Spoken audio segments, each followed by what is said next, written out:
Hello guys, आप सबका बहुत बहुत स्वागत है। आज का वीडियो बहुत ज़्यादा इम्पोर्टेंट है। आज हम मैथ्स और डीआई की अगर बात करें कि इसमें कौन सा ऐसा टॉपिक है जिससे सबसे ज़्यादा क्वेश्चंस बनते हैं, या किस टॉपिक को अगर मैथ्स में हम समझ लें तो हमारी डीआई भी अच्छी हो जाएगी और मैथ्स भी अच्छी हो जाएगी।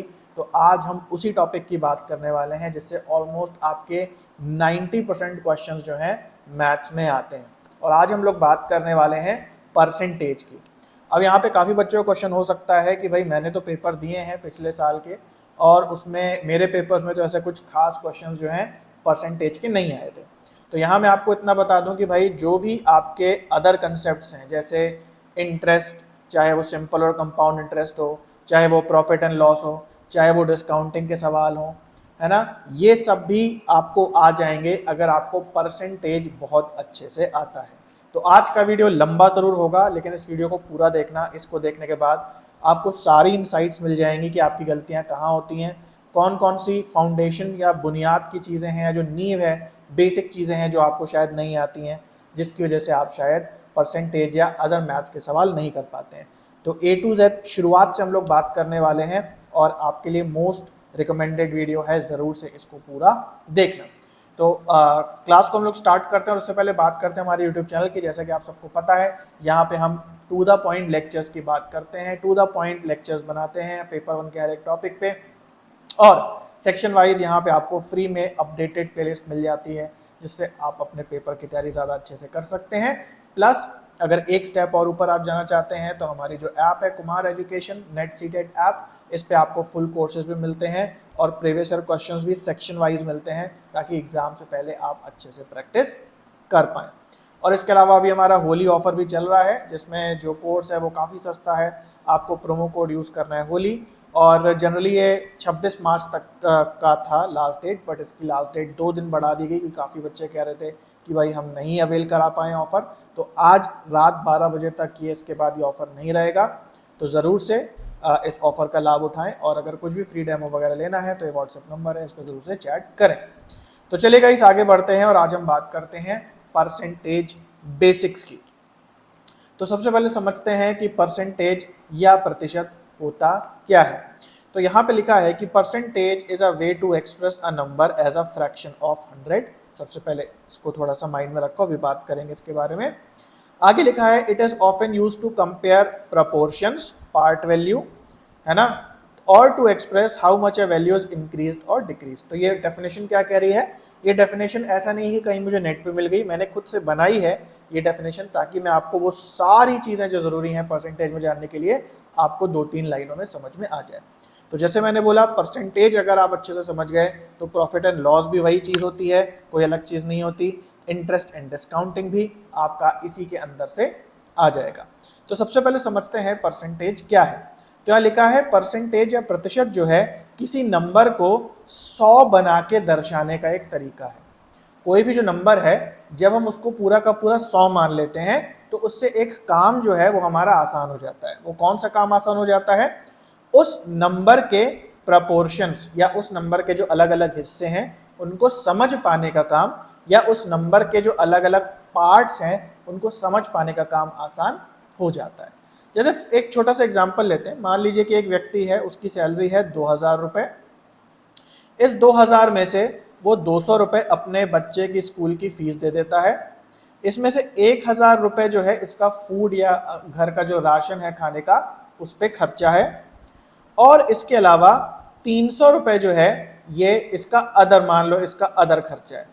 तो आप देख सकते हो यहाँ पे 4-5 नंबर्स आपको दिखाई दे रहे हैं। एक नंबर है जो सबसे बड़ा नंबर है ना, इसको हम चलो मेन वैल्यू कह देते हैं, क्योंकि इसी के हिस्से किए जा रहे हैं।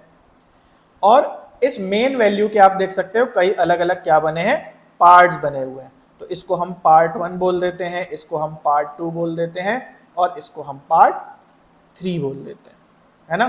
तो कभी भी जब हमारे पास ये सिचुएशन होती है कि हमारे पास एक बड़ा नंबर होता है और उसे कई छोटे छोटे हिस्सों में या पार्ट्स में डिवाइड किया होता है, तो ये जो बड़ा नंबर है और इसके जो छोटे पार्ट्स बने हैं, इन्हें आपस में कंपेयर करने के लिए परसेंटेज एक बहुत ही अच्छा टूल है।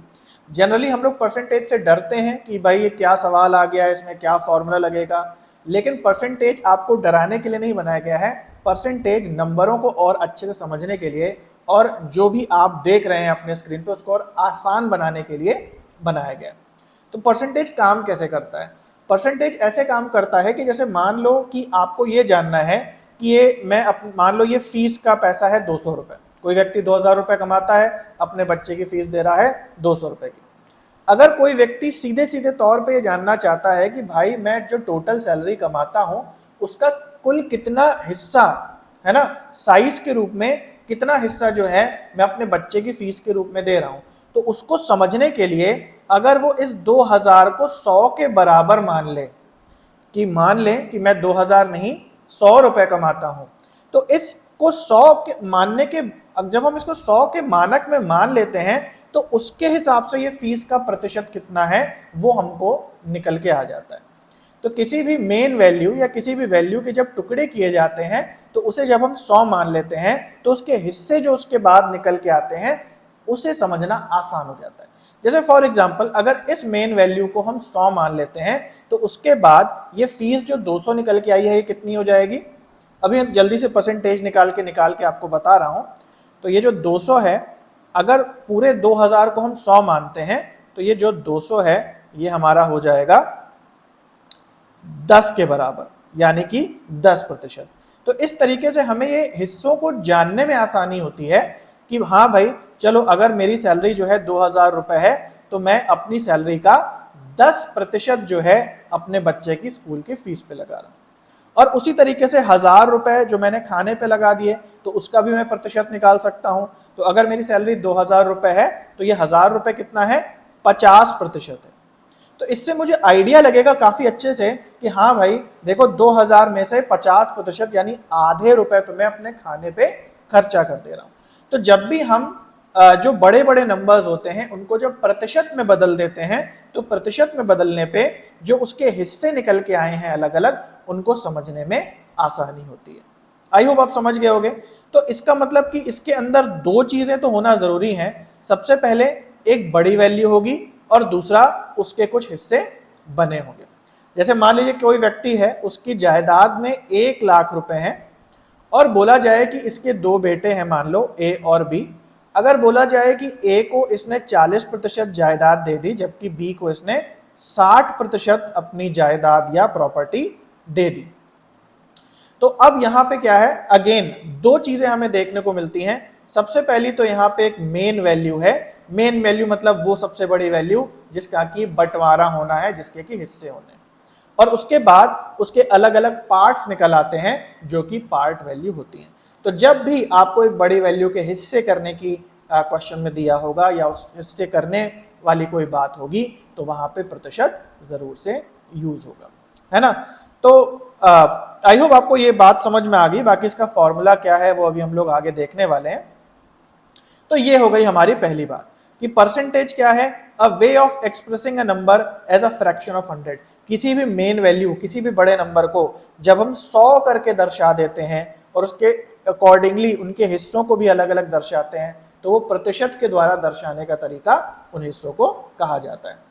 अब इसका यूज क्या है? इसका यूज कुल इतना है, जैसे अभी तो मैंने आपको एग्जांपल में बहुत आसान नंबर दिए कि मान लो 2000 है और 2000 में से उसके बच्चे की फीस 200 है। तो आप लोग को हो सकता है प्रतिशत यहाँ निकालने का क्या फायदा है ये ना समझ में आ रहा हो।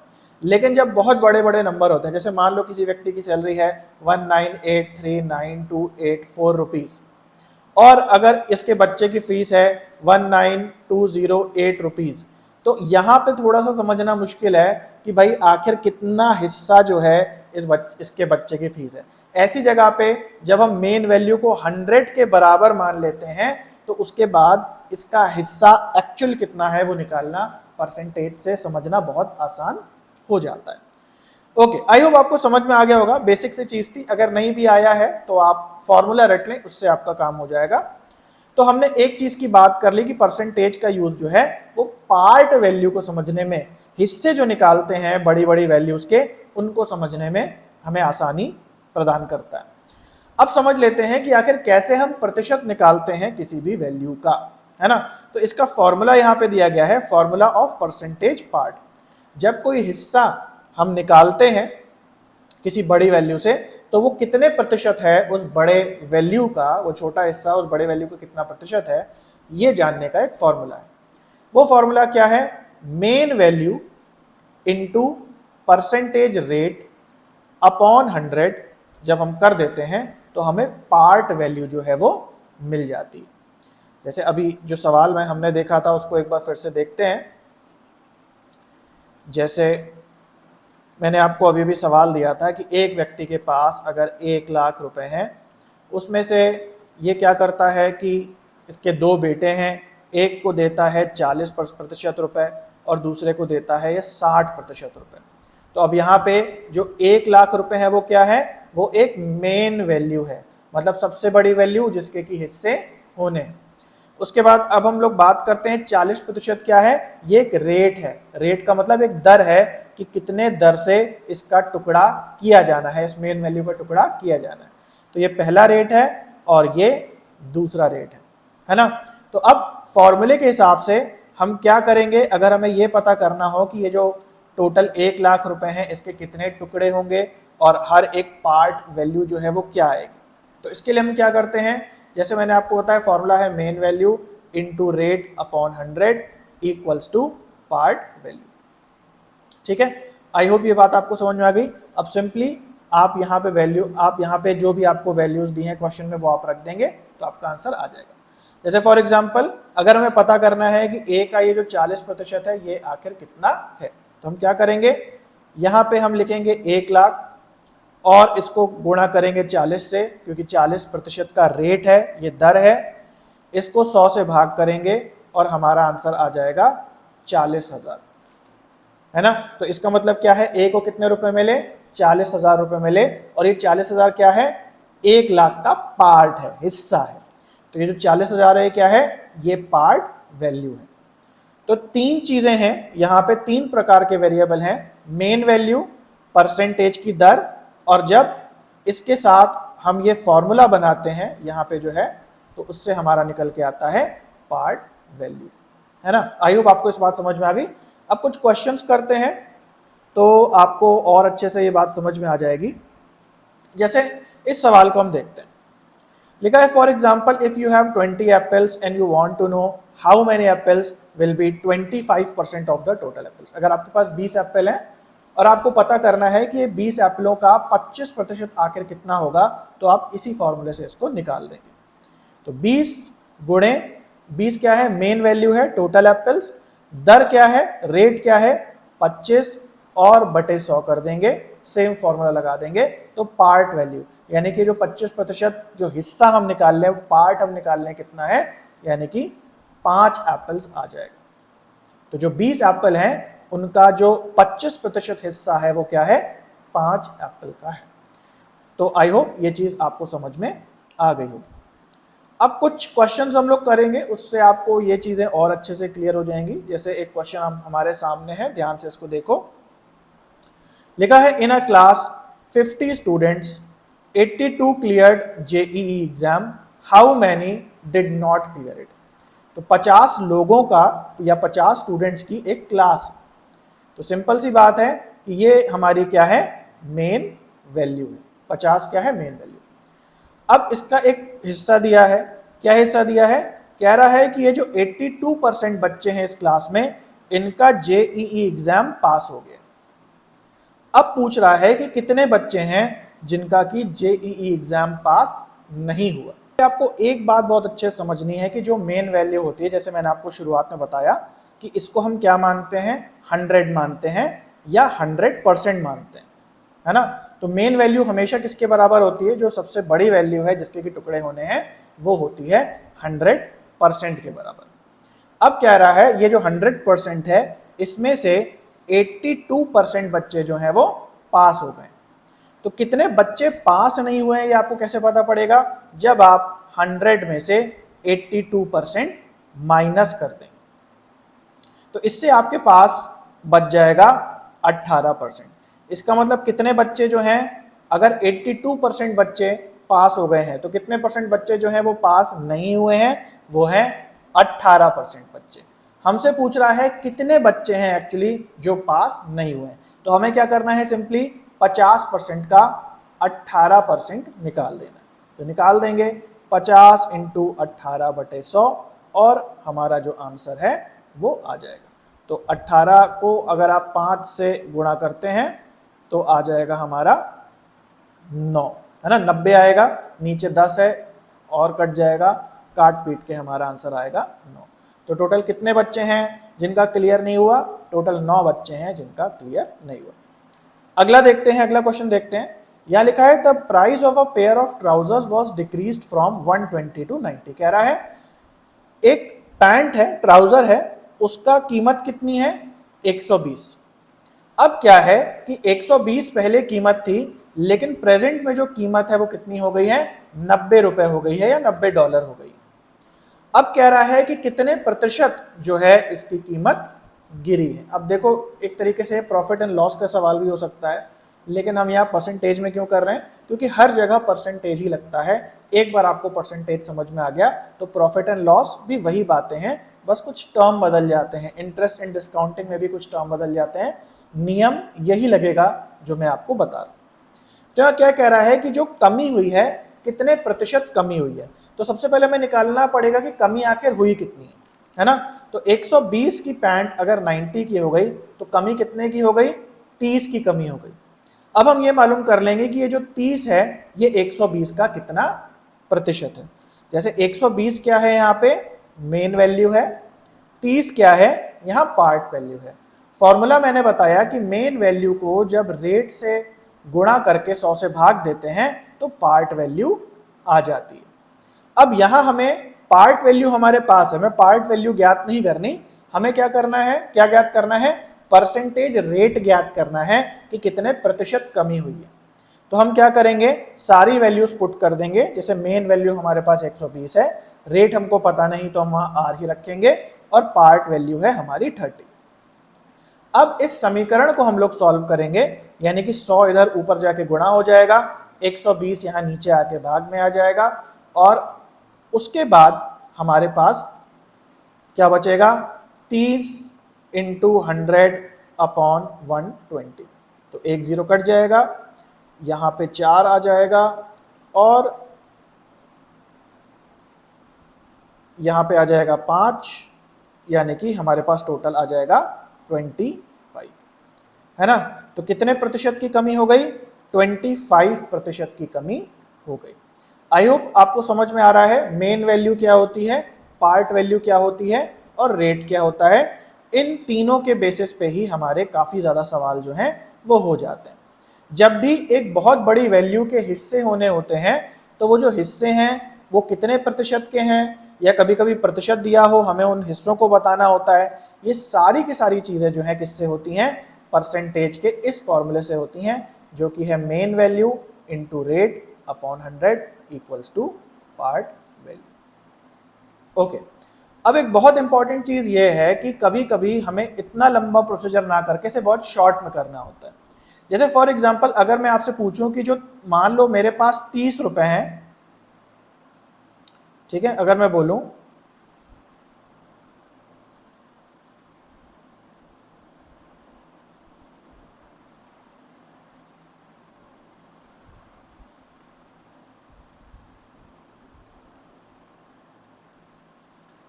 अगर मैं कहूं मान लो मेरे पास जो है 30 रुपए हैं, और मैं बोलूं कि ये 120 का कितना प्रतिशत है, 30 रुपए 120 रुपए के कितने प्रतिशत हैं।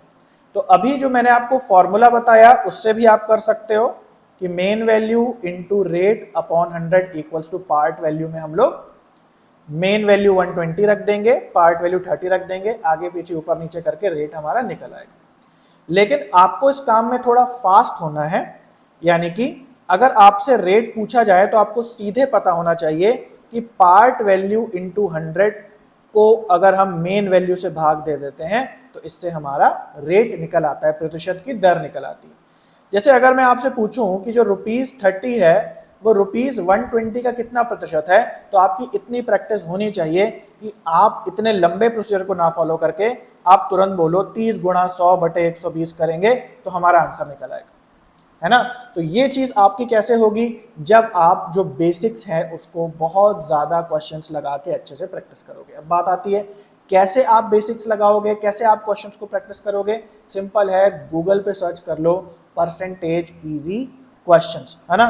तो जैसे मैं आपको ये क्वेश्चन करा रहा हूँ, वैसे ही और ढेर सारे क्वेश्चंस आपको मिलेंगे और उन बेसिक्स क्वेश्चन को कर करके आपको जो मैं चीज़ बता रहा हूँ अभी, वो आपकी बहुत अच्छी हो जाएगी। अगला क्वेश्चन भी देख लेते हैं। यहाँ पे लिखा है Vinay gets 82% marks in an examination. कोई एग्जामिनेशन है, उसमें विनय के कितने नंबर आए हैं? 82% नंबर आए। कह रहा है there are 480 marks, find the maximum marks. कह रहा है विनय 82% मार्क्स लाया है। मान लो कि टोटल मार्क्स हैं, टोटल मार्क्स जो होंगे वो क्या होंगी? मेन वैल्यू होगी, है ना, क्योंकि वही उसी है, उसी के हिस्से होने हैं। तो जिस भी वैल्यू के हिस्से होने हैं मेन वैल्यू होती है।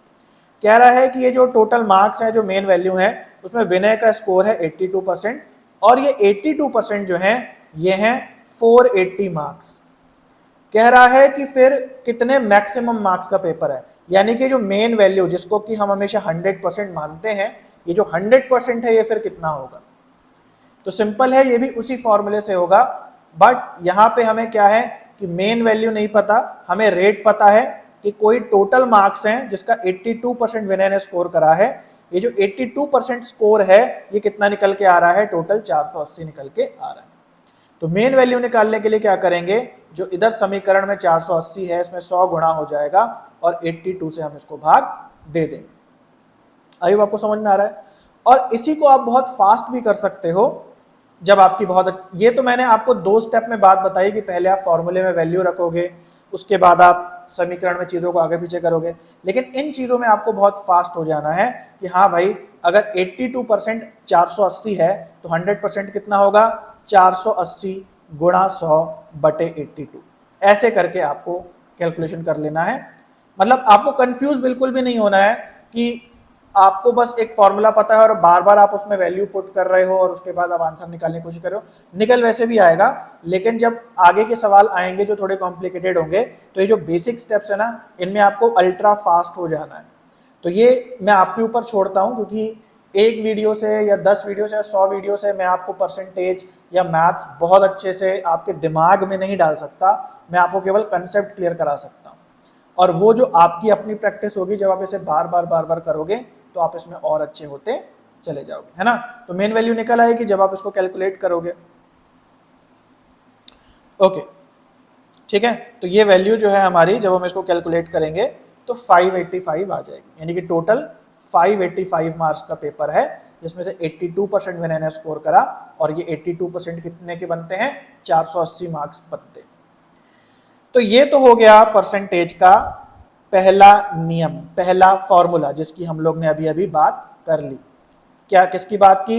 Main value into rate upon 100 equals to final value, equals to part value. एक हिस्से का जब प्रतिशत निकालना हो, या एक प्रतिशत, जब हम एक फुल वैल्यू का प्रतिशत जानने की कोशिश करते हैं कितना होगा, तो यही फॉर्मूला जो है ये काम आता है। आई होप आपको समझ में आ गया। अब परसेंटेज का एक दूसरा काम भी है, और इस दूसरे काम को भी हम थोड़ा सा समझ लेते हैं।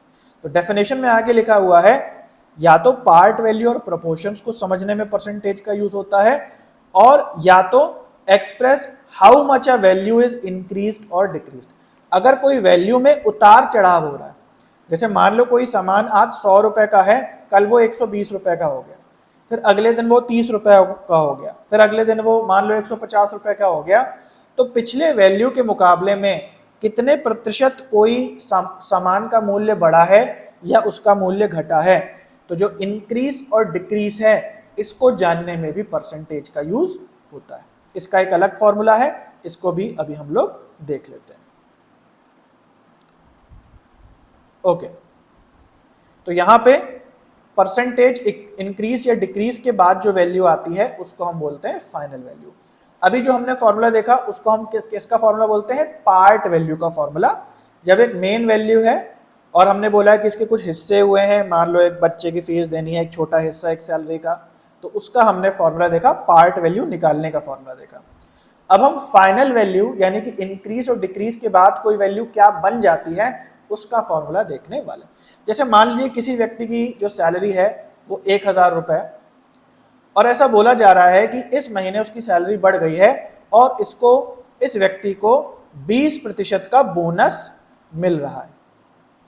इस व्यक्ति को 20% का बोनस मिल रहा है, तो उसकी फाइनल सैलरी कितनी बनेगी।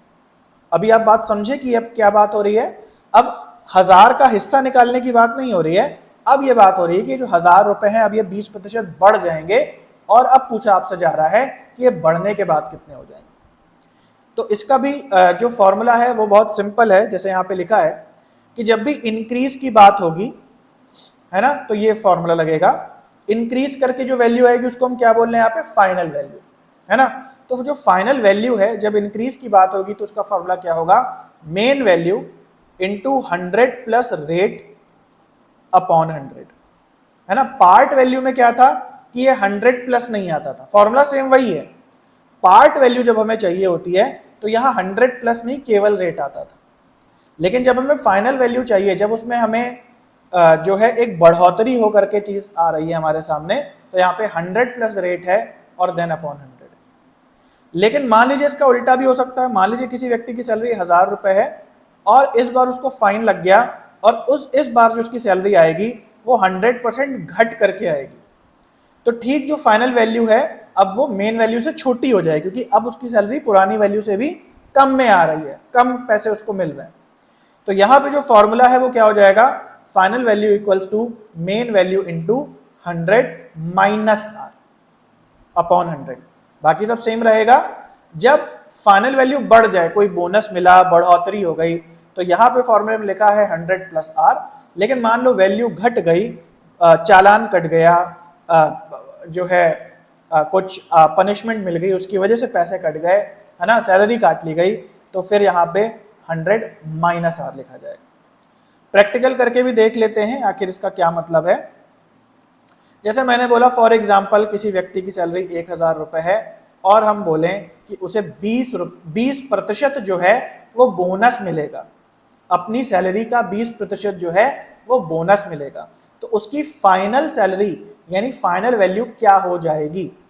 जैसे मैंने बोला क्या फॉर्मूला है, मेन वैल्यू जो कि है 1000 रुपए और गुणा करना है इसे किससे, 100 प्लस आर से, यानी कि ये वैल्यू कितनी हो जाएगी, अपनी ही वैल्यू को कितना हो जाएगी, 100 प्लस 20% हो जाएगी बढ़ने के बाद। तो यानी सरल भाषा में बोलें तो ये जो 1000 रुपए हैं ये अपने वैल्यू का कितने हो जाएंगे, 120% हो जाएंगे, है ना। बढ़ने के बाद ये जो 1000 रुपए हैं ये कितने प्रतिशत हो गए, 120% हो गए, क्योंकि इसमें 20% ऐड हो गया। तो 1000 का 120% जब आप निकालेंगे तो आपका आंसर 1200 आ जाएगा।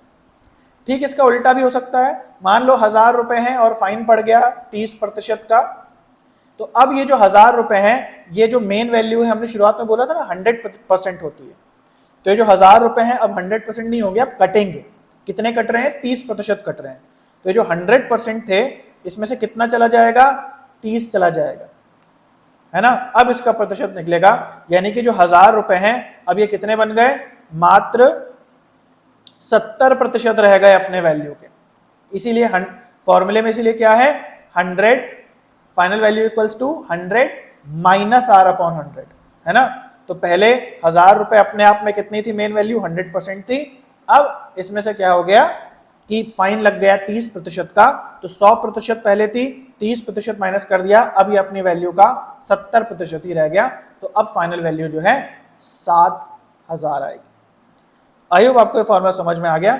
बस परसेंटेज में यही दो फॉर्मूले हैं, इससे आपका डीआई हो जाएगा, इससे आपके परसेंट के जो दूसरे सवाल हैं प्रॉफिट एंड लॉस हो जाएगा, इंटरेस्ट हो जाएगा, है ना, simple interest, compound interest, discounting हो जाएगी, सक्सेसिव डिस्काउंटिंग भी हो जाएगी। सारे के सारी चीज़ें आपकी इन दो फॉर्मूले से ही हो जाएगी, लेकिन प्रोवाइडेड आपको इनमें बहुत अच्छा होना है। अभी हो सकता है आपको चीज़ें बहुत कंफ्यूजिंग लग रही हो, मैं आपको यहाँ पे सादे में फिर से लिख के दिखा दे रहा हूँ।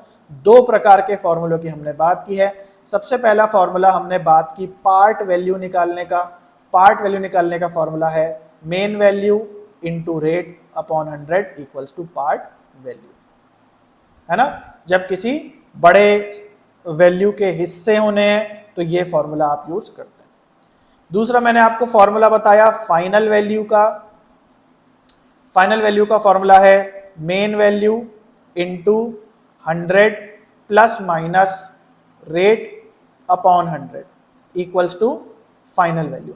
प्लस माइनस का मतलब है कि जब फाइनल वैल्यू आपकी कम निकल के आनी है, मान लीजिए आपको फाइन वगैरह पड़ गया तो 100 माइनस आर होगा। अगर आपको बोनस मिल रहा है, इंक्रीज का केस है, वैल्यू आपकी फाइनल बढ़ के निकलनी है तो प्लस लगेगा।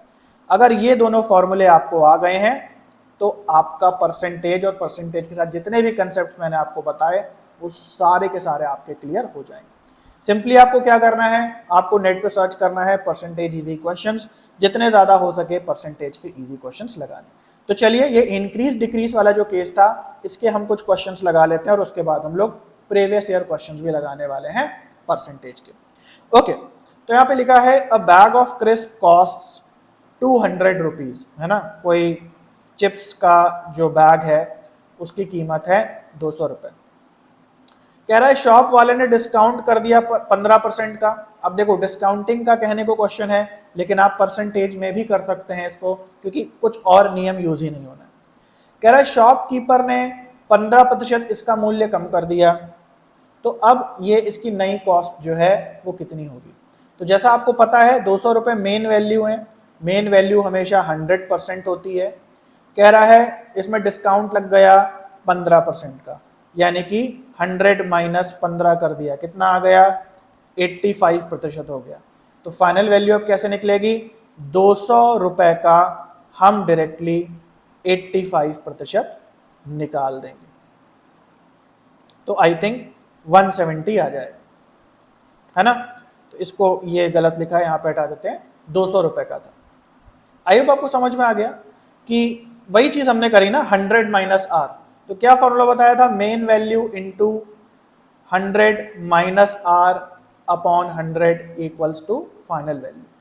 तो यहाँ पे मेन वैल्यू हमारी 200 है, आर रेट हमारा क्या है 15 है, 15% की डिक्रीज हुई है, कमी हुई है, और सेम वही चीज हमने फॉर्मूले में रख दी, तो हमारा जो है ये नंबर आ गया। ओके, यही आएगा, ओके यही आना चाहिए, ठीक है। अगला क्वेश्चन देखते हैं। अगेन क्या लिखा है, a shop needs to increase cost of a book from 25 to 30। मान लो कोई चीज 25 रुपए की है, कह रहा है इसका प्राइस बढ़ा के 30 रुपए हमें कर देना है, तो हमें कितना प्रतिशत जो है प्राइस बढ़ाना चाहिए, हमें कितना प्रतिशत प्राइस बढ़ाना चाहिए कि वो 30 रुपए का हो जाए। अगेन सेम वही फॉर्मूला रखना है। अब यहाँ पे ध्यान देना कि 25 रुपए है मेन वैल्यू और बढ़ करके 30 रुपए हो रही है, ये है फाइनल वैल्यू। वही फॉर्मूले में हम रख देंगे, क्योंकि बढ़ोतरी का केस है तो 100 प्लस आर लिखेंगे, 25 इंटू 100 प्लस आर, रेट हमको पता नहीं है, ज्ञात करना है, यही हमें पता करना है, अपॉन 100 इक्वल्स टू 30। ठीक है, तो क्या होगा 30 जो लिखा है उसमें ऊपर जाके 100 प्लस हो जाएगा और ये भाग हो जाएगा 25 से, तो आ जाएगा 6 और 5 20, यानी 120, है ना। जब हम इसे कैलकुलेट करेंगे 120 आएगा। 120 किसके बराबर है, 100 प्लस आर के बराबर है। इसमें से 100 हम और घटा देंगे तो आर की वैल्यू 20 निकल आएगी। तो ये इस तरीके से आप परसेंटेज को करते हैं। और परसेंटेज को करने से पहले मैं आपको पहले ही लेक्चर में बता चुका हूं कि कोई भी चीज हम करेंगे उसके लिए आपको समीकरण बनाने में आपको फास्ट होना ही होना है। एक तो आप समीकरण बनाने में अगर ढीले रहेंगे, फिर अब हम यहाँ पे परसेंटेज की बात कर रहे हैं, तो मैंने आपको देख रहे हो कैसे दिखा दिया जल्दी से, समीकरण को बिल्कुल लाइन से नहीं बनाया, मतलब आपको समीकरण में पहले फास्ट होना है। मैंने पहले ही लेक्चर में आपको क्लियर कर दिया कि अगर समीकरण बनाना आपका अच्छा नहीं तो आप छोड़ दीजिए, मैथ्स की वीडियो मत देखिए, किसी के भी मत देखिए, क्योंकि आपका भी टाइम वेस्ट होगा। एक फाल्स उम्मीद भी आपके अंदर जगेगी, कोई जगह भी देते हैं बहुत लोग कि जोश जगाने के चक्कर में। मैं फाल्स उम्मीद, जो झूठी उम्मीदें नहीं जगाता हूँ, है ना। तो आपको अगर ये स्ट्रक्चर क्लियर हो गया तो आपके दिमाग में ही ये सॉल्व हो जाना चाहिए, या थोड़ा बहुत आपको कॉपी पेन का यूज करके सॉल्व कर देना है कि हाँ भाई आर की वैल्यूज में क्या निकल। अगर इस समीकरण में आप कंफ्यूज है कि भैया ये आर की वैल्यू निकलेगी कैसे, तो आप मैथ्स करना छोड़ दीजिए फिलहाल के लिए। मैं नहीं कह रहा हूँ हमेशा के लिए, मैं ये कह रहा हूँ कि पहले आप समीकरणों को अच्छा करिए और उसके बाद फिर परसेंटेज का फॉर्मूला, एवरेज रेशियो का formula, time speed and distance का फॉर्मूला, उन पे काम करें। क्योंकि जितने भी क्वेश्चंस हम लोग देखने वाले हैं सब में समीकरण बनाना कंपलसरी है, वो तो बनेगा ही बनेगा, है ना। तो इस तरीके से हम सवालों को करते हैं। ओके, तो आई होप आपको समझ में आ गया। जैसे मैंने आपको पहले ही बता दिया, ये दो प्रकार के फॉर्मूले हैं फाइनल वैल्यू निकालने के, जब उतार चढ़ाव की बात होती है। फाइनल वैल्यू यानी वो इंक्रीज होकर कोई वैल्यू आ रही है या डिक्रीज होकर कोई वैल्यू आ रही है। और पहला फॉर्मूला जब हम एक बड़े हिस्से का एक छोटा हिस्सा पार्ट वैल्यू निकालने की बात करते हैं, तो ये फॉर्मूला लगता है। इन दोनों में आपको अच्छा होना। अब आप पूछेंगे कि क्या इन दोनों फॉर्मूले के बीच में रिलेशन है? तो रिलेशन है, पहले मैं पढ़ाता था, बट आप ज़्यादा कंफ्यूज ना हो इसलिए मैंने इसे दो फॉर्मूले में बांट दिया है। आप थोड़े भी एडवांस होंगे तो कमेंट में लिख के बता देना अगर आपको पता है कि इन दोनों फॉर्मूले के बीच में क्या रिलेशन है ना। ये दोनों एक्चुअली एक ही चीज़ें हैं, बट ज़्यादा आपके लिए कॉम्प्लिकेटेड ना हो इसलिए मैंने आपको ये दो अलग अलग चीज़ें बना करके बता दिया है। और ये दोनों अगर आपको समझ में आ जाए तो आपको परसेंटेज और उनसे जुड़े कंसेप्ट्स का सारा काम समझ लो हो गया इन्हीं दोनों फॉर्मूले। ओके, अब हम कुछ रियल लाइफ के, रियल ग्राउंड के क्वेश्चंस देखते हैं, परसेंटेज के क्वेश्चंस जो कि यूजीसी नेट में आए। यहां पे लिखा है the population of a village is 11,000 rupees. Okay sorry, 11,000 rupees नहीं, 11,000 लोग रहते हैं एक गांव के अंदर। कह रहा है वहां के चिल्ड्रन जो हैं वो 11% बढ़ गए हैं और वहां के अडल्ट जो हैं वो 20% बढ़ गए हैं। और अब जो नई पॉपुलेशन है वो 12,660 हो गई। अब लिखा है कि चिल्ड्रन फिर कितने हैं और अडल्ट्स कितने हैं, है ना। ओके, तो यहां पे ध्यान से समझो। अब अगेन परसेंटेज तो यहां पे लगेगा, लेकिन कोई भी सवाल जैसे मैं कहता हूं बिना समीकरण बनाने के जानकारी के आप उस सवाल को नहीं कर पाएंगे। तो सबसे पहले जो लिखा है थ्योरी में उसे हमें समीकरण में बदलना है। कैसे बदलेंगे? देखो भाई, यहाँ पे हमें दो वेरिएबल दे रहा है सवाल में, एक है चिल्ड्रन और एक है अडल्ट। सबसे पहले जो शुरुआत की पॉपुलेशन दी है इसमें भी चिल्ड्रन और अडल्ट होंगे, तो हमें ये मान लेना है कि माना टोटल अडल्ट है A और टोटल चिल्ड्रन है C, और इनको मिला के किसी गांव की पॉपुलेशन बनती है 11,000। ये हमारा पहला समीकरण हो जाएगा। अब कह रहा है कि जो चिल्ड्रन है वो कितने बढ़ गए? 11% बढ़ गए, है ना। चिल्ड्रन कितने बढ़ गए? 11% बढ़ गए। तो अब यहां पे फॉर्मूला लगेगा कौन सा? जो उतार चढ़ाव का फॉर्मूला मैंने बताया। अगर चिल्ड्रन पहले C थे और इनको हमें 11% बढ़ा देना है तो हमें क्या करना होगा? 100 प्लस R, 100 प्लस 11 यानी 111/100 करना होगा।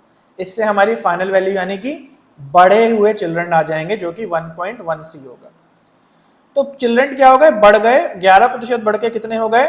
1.1C, है ना, 11% की वृद्धि। और अडल्ट कितने बढ़ गए?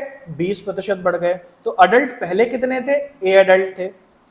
A को जब हम बढ़ा देंगे 20% तो कितना हो जाएगा? 1.2A। ओके, तो 11%, एक सेकेंड, इसको हम थोड़ा सा करते हैं। 11% की वृद्धि कितनी आ रही है? ओके, 1.11C, ठीक है, 1.11C। और 20% की वृद्धि कितनी आएगी? 1.20A। इसको थोड़ा और साफ लिख दे रहा हूं। तो अगर अडल्ट 20% बढ़ गए तो ये हो जाएंगे 1.20A, और चिल्ड्रन अगर 11% बढ़ गए तो ये हो जाएंगे 1.11C। और ये बढ़ करके कितने हो गए? बढ़ करके ये हो गए 12660। तो ये दो इक्वेशंस आपकी बन करके आ गई, दो समीकरण बन करके आ गए।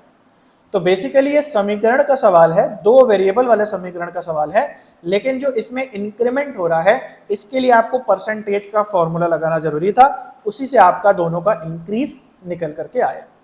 A बन गया 1.20A 20% बढ़ा के, और C चिल्ड्रन बन गए 1.11C 11% बढ़ा के, है ना। अब आपको इसको सॉल्व करना है इस समीकरण को, और सॉल्व करने के बाद आपकी A की वैल्यू यानी टोटल अडल्ट्स की वैल्यू और चिल्ड्रन की वैल्यू निकल आएगी और आपका सवाल हो जाएगा, है ना। तो समीकरण अब आपको खुद से करना है और यहाँ पे पूरा मैंने सोल्यूशन भी दिया हुआ है। ओके, अब इसे करने का एक सरल तरीका और है, जैसे काफी बच्चों को ये पॉइंट जो है बड़े टफ लगते हैं, तो पॉइंट ना रख के अगर हम यहाँ पे देखो, एक और तरीका है सवाल को करने का ताकि सवाल की कैलकुलेशन थोड़ी आसान हो जाए। यहां अगर हम शुरुआत में ही अडल्ट को 100 ए मान लें और चिल्ड्रेन को शुरुआत में 100 सी मान लें, ए और सी की जगह, और बोले कि टोटल पॉपुलेशन जो है ये कुल मिलके बनाते हैं 11,000 की। अब यहां पे इनका परसेंटेज इंक्रीमेंट करेंगे तो हमें पॉइंट नहीं लगाना पड़ेगा। अब अगर अडल्ट को हम बढ़ा दें 20% तो ये बढ़ के हो जाएगा 120 ए, और चिल्ड्रेन को अगर हम बढ़ाते हैं 11% तो ये हो जाएगा 111 सी।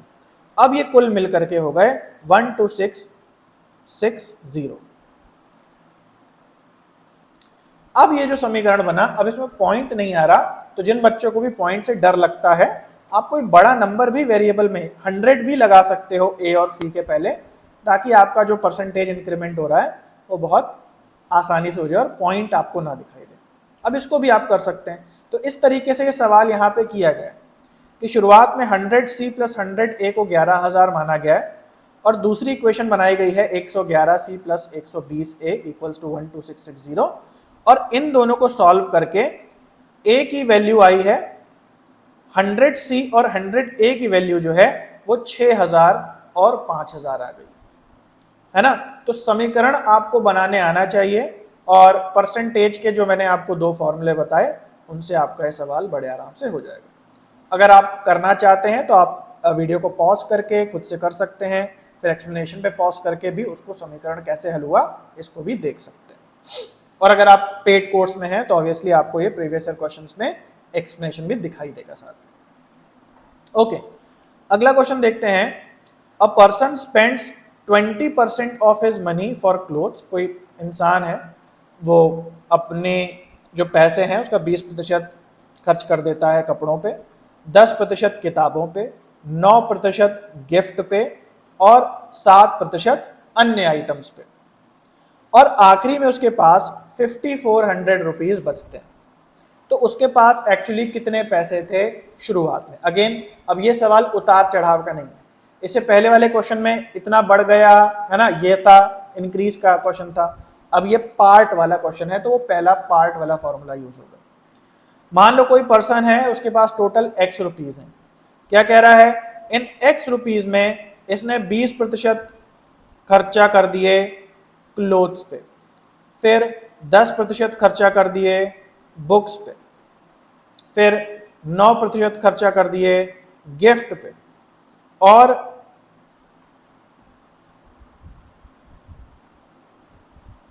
7% खर्चा कर दिए अदर आइटम पे। अब कह रहा है कि टोटल उसके पास 5400 रुपीज बचे। तो सबसे पहले हम देखते हैं कितना प्रतिशत जो है इसका खर्चा है, तो खर्चे के जितने प्रतिशत दिए उनको जोड़ देंगे आपस में।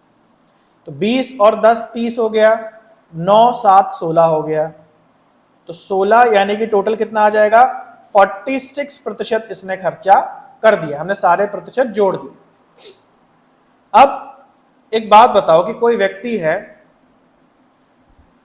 है, मान लो उसके पास x रुपीज हैं और कहा जा रहा है कि 46% जो है इसका खर्चा है, तो उसके पास बचा कितना होगा फिर?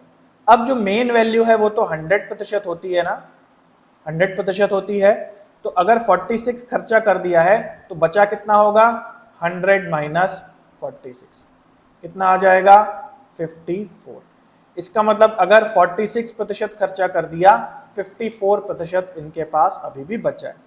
अब सवाल आगे कहता है कि जो 54% है वो किसके बराबर है, 5400 के बराबर है ना। अब ध्यान से समझो, 54% क्या है, रेट है, 5400 क्या है, पार्ट वैल्यू है। फॉर्मूला आपको पता है, main value into rate upon 100 equals to part value. तो आप अगर पुट कर देंगे तो क्या हो जाएगा, मेन वैल्यू की जगह आपको पता नहीं है क्या होगा, मेन वैल्यू यहीं रहेगी। रेट आपको पता है कितना है, 54%, और पार्ट वैल्यू आपको पता है कितनी है, 5400।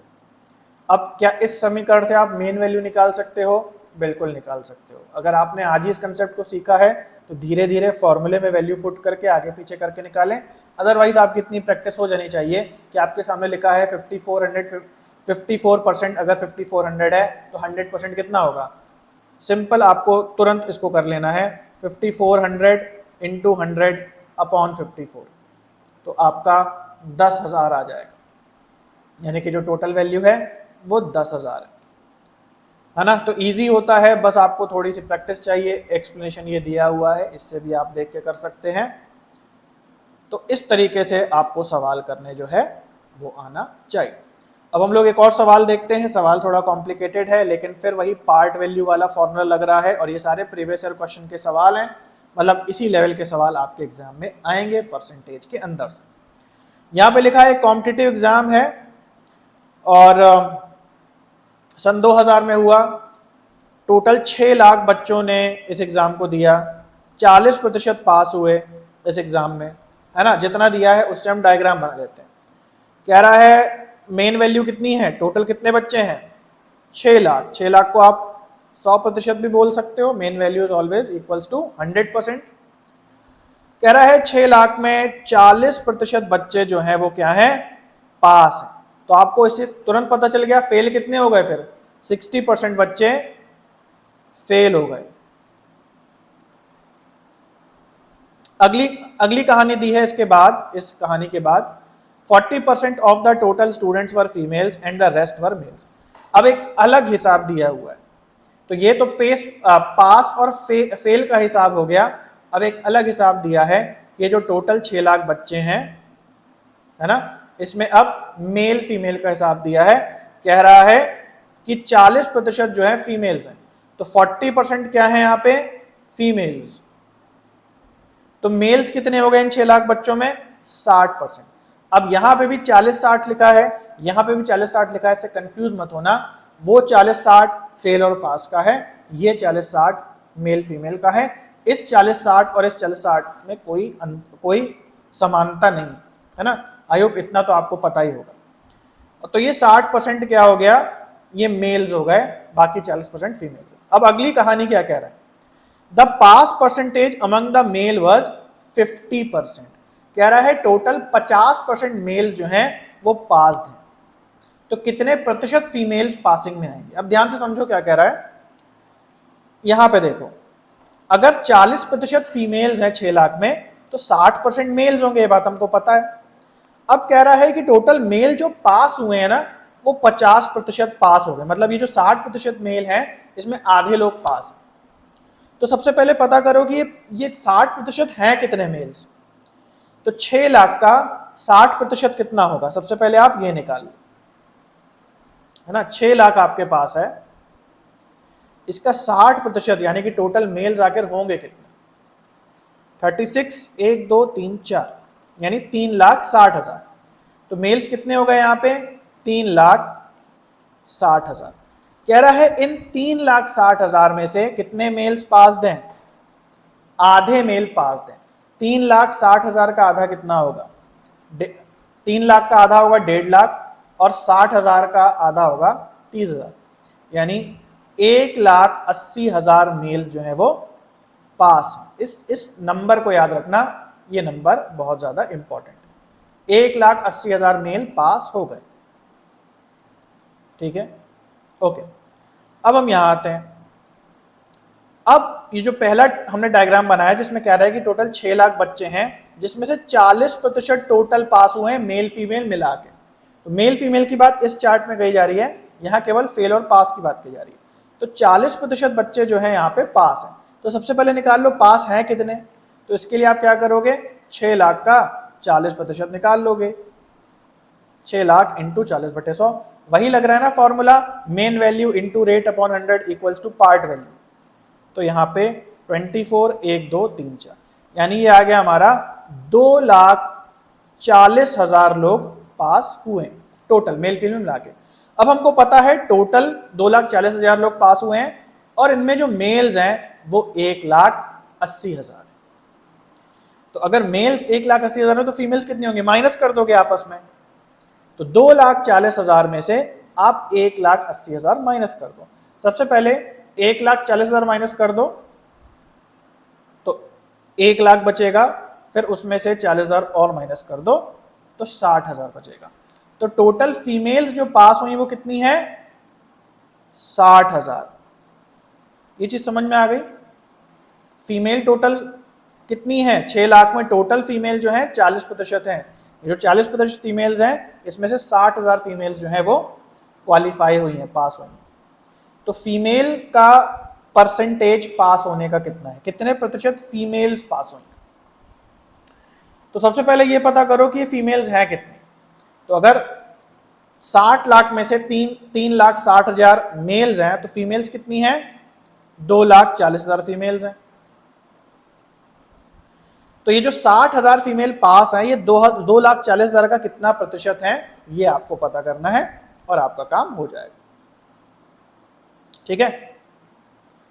अगर टोटल फीमेल्स जो है 2,40,000 हैं, टोटल फीमेल्स हैं, और बोला जा रहा है कि इसमें से 60,000 फीमेल्स जो है पास हुई हैं, तो ये जो 60,000 है ये 2,40,000 का कितना प्रतिशत होगा, है ना?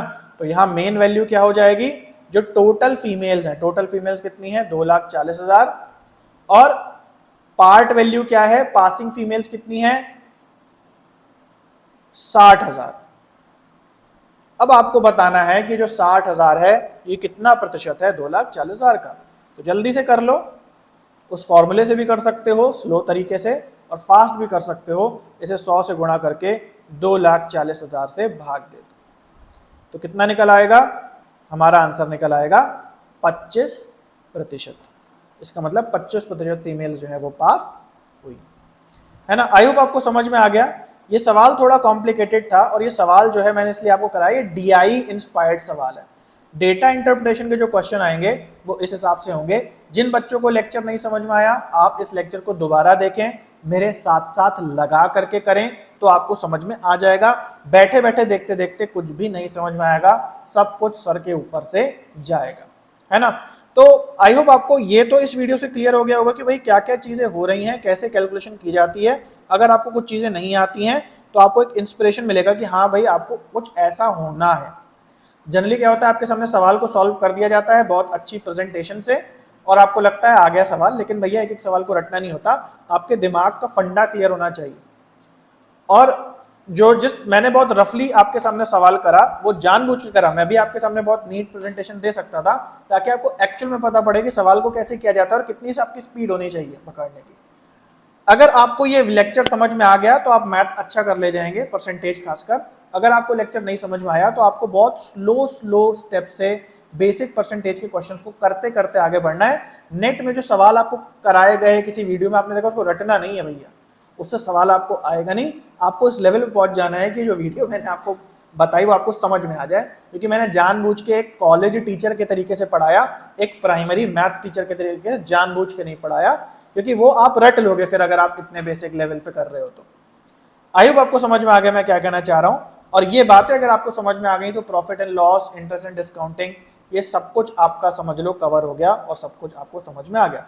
तो जाते जाते एक बार फिर भाई इस ऑफर का लाभ उठाएं। इसमें आपको A to Z सारे सेक्शन मिल रहे हैं, along with topic wise previous year questions भी हर एक लेक्चर के साथ आपको मिल रहे हैं, जो कि आपको और कहीं भी नहीं मिलेंगे। टू द पॉइंट ये कोर्स है, बड़ा चढ़ा के इसमें बात नहीं की गई है। जहां पे समझाना है वहां टाइम लिया गया है, जहां एक बार में बात समझ में आ जा रही है वहां 10 मिनट का ही लेक्चर है। तो इस हिसाब से इसे बनाया गया है, और इस समय जो डिस्काउंट चल रहा है मैंने आपको बता दिया, जरूर से इसका फायदा उठाएं। और ये व्हाट्सएप नंबर है, यहाँ पे जरूर से कांटेक्ट करें। इसके अलावा जो बच्चे कोर्स नहीं अफोर्ड कर सकते हैं वो फ्री में भी इन लेक्चर्स का फायदा उठा सकते हैं। यूट्यूब पे सब्सक्राइब करें, और प्रीवियस ईयर क्वेश्चंस जो मैं आपको टेस्ट सीरीज के फॉर्म में देता हूँ टेलीग्राम चैनल पे, उसे ज्वाइन करके जरूर से डेली एक्सेस करें। तो चलिए गाइस, आज के लिए इतना है, मिलते हैं अगले वीडियो में। तब तक के लिए सभी को बाय और टेक केयर।